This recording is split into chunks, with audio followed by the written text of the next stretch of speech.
Hello guys, कैसे हैं आप लोग। तो आज हम पढ़ने वाले हैं 14 अक्टूबर का करंट अफेयर्स। तो चलिए शुरू करते हैं। World Bank extends $250 million loan for salt project in Andhra Pradesh.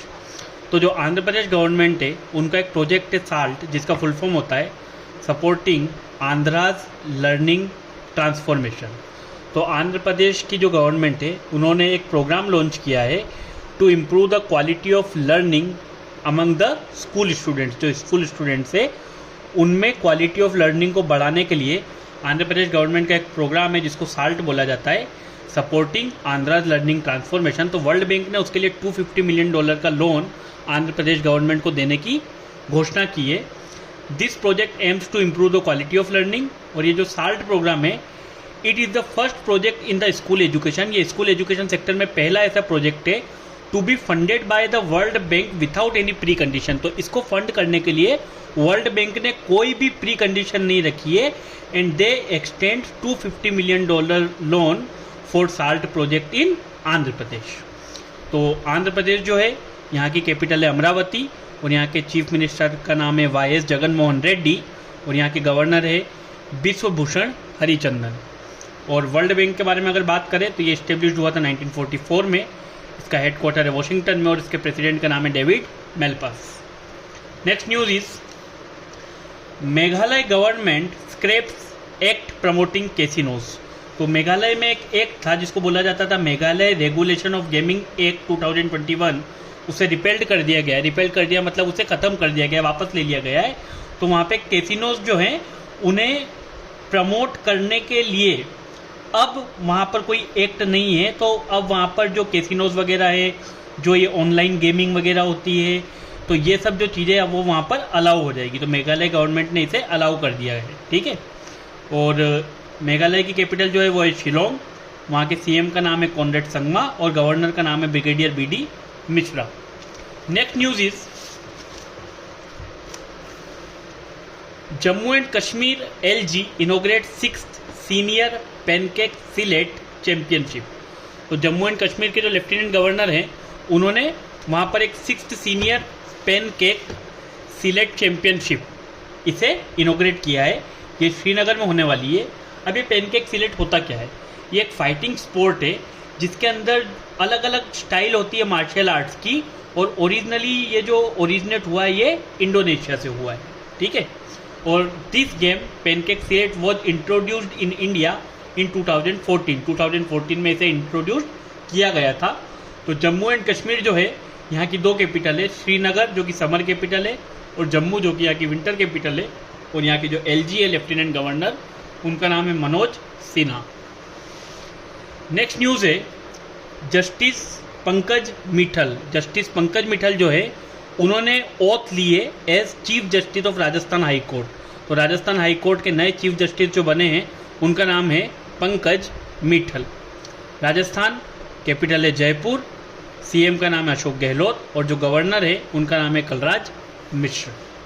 Next news is Telangana government introduces Aasara pension as social safety net. तो तेलंगाना गवर्नमेंट ने एक पेंशन लॉन्च की है जिसका नाम रखा है आसरा, और इसे एक सोशल सेफ्टी नेट, मतलब वहाँ का उनका ये कहना है कि जो अलग अलग वर्ग, अलग अलग तबके के लोग हैं जो कि काफ़ी ज़रूरतमंद होते हैं, उनकी मदद करने के लिए गवर्नमेंट ने ये पेंशन स्कीम लॉन्च की है। और इसका जो व्यू है, मतलब इसको लॉन्च करने का जो उनका एम है, to ensure secured life for all the poor. जो गरीब लोग हैं उन्हें एक सिक्योर्ड लाइफ प्रोवाइड करवाना। इसके अंदर जिन्हें पेंशन मिलेगी उनमें old people, widows, physically disabled, और जो बीडी वर्कर्स हैं वहाँ पे, वो सब इस पेंशन स्कीम के अंतर्गत आएंगे। तो तेलंगाना जो है वहाँ की कैपिटल है हैदराबाद। आंध्र प्रदेश से अलग होके तेलंगाना एक नया स्टेट बना था। इसके सीएम का नाम है के चंद्रशेखर राव, और यहाँ की जो गवर्नर है उनका नाम है टी सौंदरराजन। तो अभी अभी ये जो तेलंगाना के सीएम है के चंद्रशेखर राव, तो तेलंगाना की जो पार्टी है, इनकी पार्टी थी पहले TRS, तेलुगु राष्ट्र समिति, इसका नाम बदल के उन्होंने कर दिया है BRS, भारत राष्ट्र समिति। नेक्स्ट न्यूज इज जो 17th प्रवासी भारतीय दिवस है, जिसे NRI डे भी बोला जाता है, ये अगले साल इंदौर में होगा जनवरी 2023 में। तो 17th Pravasi Bharatiya Divas to be held at Indore in January 2023। इस दिन को इसलिए मनाया जाता है कि to mark the contribution of the overseas Indian community in the development of India. India के डेवलपमेंट में जो बाहर रहने वाली इंडियन कम्युनिटी है उनका जो कंट्रीब्यूशन है उसे मार्क करने के लिए ये दिन मनाया जाता है। और 9 जनवरी वो दिन है जिस दिन महात्मा गांधी जो है वो साउथ अफ्रीका से लौटकर इंडिया आए थे। तो अगर हम इस डे से रिलेटेड कुछ स्टैटिक जीके की बात करें तो प्रवासी भारतीय दिवस या फिर जिसे NRI day, non resident Indian day भी कहा जाता है, यह हर साल 9 जनवरी को मनाया जाता है। 16th, इससे पहले जो 16th प्रवासी भारतीय दिवस है वो जनवरी 2019 में वाराणसी में मनाया गया था। आफ्टर डेट कोविड के कारण 2-3 साल इसे नहीं सेलिब्रेट किया गया। एंड देन नाउ अगले साल 17th प्रवासी भारतीय दिवस इंदौर में सेलिब्रेट किया जाएगा। और पहली बार जो प्रवासी भारतीय दिवस है वो 2003 में न्यू दिल्ली में सेलिब्रेट किया गया था। Next news is 12th addition जो है डिफेंस एक्सपो का वो 18 अक्टूबर से होगा शुरू गांधीनगर गुजरात में। और ये जो एडिशन है ये पहला ऐसा एडिशन होगा जो एक्सक्लूसिवली सिर्फ इंडियन कंपनीज के लिए होगा, क्योंकि हम सब जानते हैं कि जैसे हमारी गवर्नमेंट जो है उन्होंने make in India programme launch किया है और हमारे यहाँ का जो डिफेंस सेक्टर है उसे बूस्ट करने के लिए हम हमारे यहाँ पे डेवलप्ड कई मिसाइल्स वगैरह दूसरे देशों को बेच रहे हैं। तो इसलिए इस साल ये जो डिफेंस एक्सपो है ये एक्सक्लूसिवली सिर्फ इंडियन कंपनीज के लिए ऑर्गेनाइज किया जा रहा है और ये गांधीनगर गुजरात में होगा जो 12th एडिशन होगा। तो इसकी जो थीम है वो है पाथ टू प्राइड। अब इससे रिलेटेड अगर स्टैटिक जीके हम देखें तो हमारे जो यूनियन डिफेंस मिनिस्टर है उनका नाम है राजनाथ सिंह, गुजरात की कैपिटल है गांधीनगर, यहाँ के जो CM है उनका नाम है भूपेंद्र भाई पटेल और गवर्नर का नाम है Acharya Devvrat. Next news is Coal India. जो कोल इंडिया है वो एक 1190 मेगावाट का एक सोलर पावर प्लांट लगाने वाली है राजस्थान में, बीकानेर डिस्ट्रिक्ट में एक जगह है पूगल, वहाँ पर। इसके लिए जो ये कोल इंडिया लिमिटेड है इन्होंने एक MOU साइन किया है RVUNL, राजस्थान विद्युत उत्पादक निगम लिमिटेड के साथ। तो अगर हम CIL के बारे में बात करें तो CIL का फुल फॉर्म होता है कोल इंडिया लिमिटेड। ये इस्टेब्लिश हुई थी 1975 में। कोल इंडिया लिमिटेड का हेडक्वार्टर है कोलकाता में और इसके जो चेयरमैन और मैनेजिंग डायरेक्टर है उनका नाम है Pramod Agarwal. Next news is 69% decline in wildlife populations world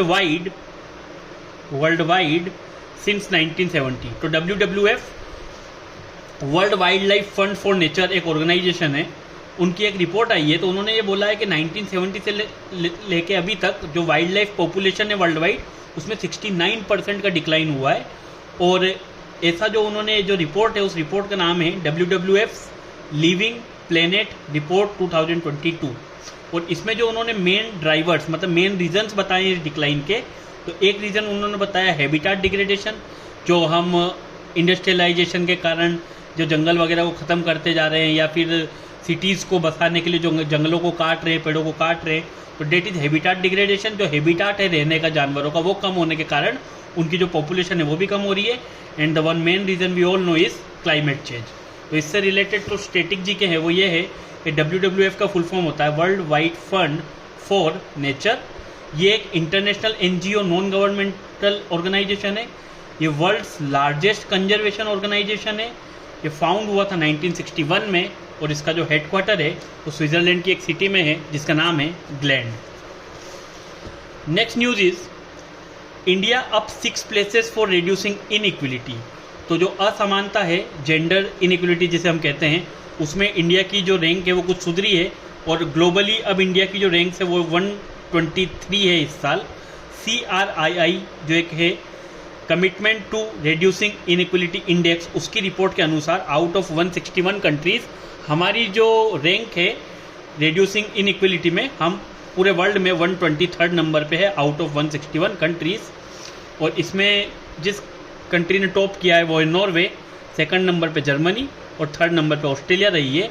और इस इंडेक्स को प्रिपेयर किया है एक फर्म ने, उनका नाम है Oxfam International. Next news is Adarsh Swaika. तो एक इंडियन फॉरेन सर्विसेज IFS हैं, इन्हें इंडिया का नया एम्बेसडर बनाया गया है कुवैत के लिए। तो कुवैत में इंडिया के नए एम्बेसडर होंगे आदर्श स्वाइका और अवतार सिंह, ये भी एक IFS हैं, ये इंडिया के नए एम्बेसडर होंगे Republic of the Guinea. Republic of Guinea करके जो नेशन है वहाँ पर अवतार सिंह नए एम्बेसडर होंगे और कुवैत में हमारे नए एम्बेसडर होंगे आदर्श स्वाइका। नाउ कुवैत की कैपिटल है कुवैत सिटी और जो करेंसी है वो है कुवैती दिनार। और रिपब्लिक ऑफ गिनी जो है यहाँ की कैपिटल है कोनेक्री और यहाँ की जो करेंसी है वो है Guinean franc. President Droupadi Murmu inaugurated supercomputer facility at IIT Guwahati. तो प्रेसिडेंट द्रौपदी मुर्मू ने सुपर कंप्यूटर फैसिलिटी लॉन्च किया IIT गुवाहाटी में और जो नाम रखा गया है सुपर कंप्यूटर का वो रखा गया है परम कामरूप। और ये जो है it is used for advance research in scientific fields. Scientific fields में एडवांस रिसर्च के लिए इसका यूज़ किया जाएगा। एंड वहाँ पर उन्होंने एक high power active and passive component laboratory भी लॉन्च करी है, उसका नाम रखा गया है समीर। तो हम सब जानते हैं गुवाहाटी असम में है, तो असम की कैपिटल है दिसपुर और वहाँ की जो CM है वो है हिमंता बिस्वा शर्मा और गवर्नर का नाम है जगदीश मुखी। और यहाँ पे अगर हम एक और स्टैटिक जीके की बात करें तो गुवाहाटी का जो इंटरनेशनल एयरपोर्ट है उसे गोपीनाथ बोरदोलई इंटरनेशनल एयरपोर्ट के नाम से जाना जाता है। और जो द्रौपदी मुर्मू है वो इंडिया की प्रेजेंट और 15th प्रेसिडेंट है। जो द्रौपदी मुर्मू है she is current and 15th president of our country. Next is Abdul Latif Rashid. तो अब्दुल लतीफ़ राशिद जो हैं वो इराक के नए प्रेसिडेंट बने हैं। इराक की कैपिटल है बगदाद और वहाँ की करेंसी है Iraqi dinar. Next news is World Standards Day. World Standards Day हर साल 14 अक्टूबर को मनाया जाता है। 2022 की जो थीम है वो है shared vision for a better world. तो ये रहेगी 2022 वर्ल्ड स्टैंडर्ड डे की थीम। स्टैटिक जीके जो इससे रिलेटेड है वो है इंटरनेशनल ऑर्गेनाइजेशन फॉर स्टैंडर्डाइजेशन जो है ISO, वो इस्टेब्लिश हुआ था 1947 में और उसका जो हेडक्वार्टर है वो है जेनेवा में। तो मोस्ट ऑफ द ऑर्गेनाइजेशन जो चालू वर्ल्ड से होते हैं और ख़त्म ऑर्गेनाइजेशन पे होते हैं या चालू इंटरनेशनल से होते हैं और ख़त्म ऑर्गेनाइजेशन पे होते हैं, तो 95% आप मान लीजिए कि उनका जो हेडक्वार्टर है वो जेनेवा में ही होता है। ठीक है। Next news is India's food grain stocks decline to 5-year low. तो फूड कॉरपोरेशन ऑफ इंडिया का जो डाटा आया है उसके अकॉर्डिंग हमारा जो फूड ग्रेन का स्टॉक है वो 5-year लो पे पहुंच चुका है। जो व्हीट एंड राइस का स्टॉक पब्लिक गोदाउन्स में रखा हुआ है टोटल अक्टूबर 1, 2022 के अनुसार वो है 511.4 लाख टन्स और एक साल पहले यही जो स्टॉक था व्हीट एंड राइस का वो 816 लाख टन्स था।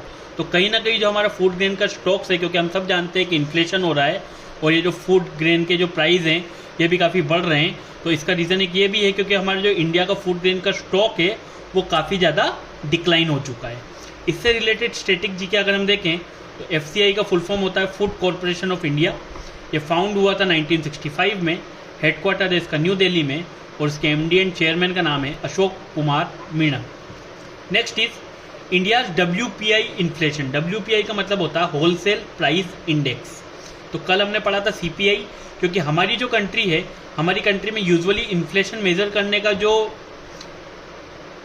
मापदंड है हम उसे CPI मानते हैं, कंज्यूमर प्राइस इंडेक्स। पहले हम भी WPI पे यूज़ कर मतलब इन्फ्लेशन को मेजर करते थे, बट अब हम स्विच करके CPI पे जा चुके हैं।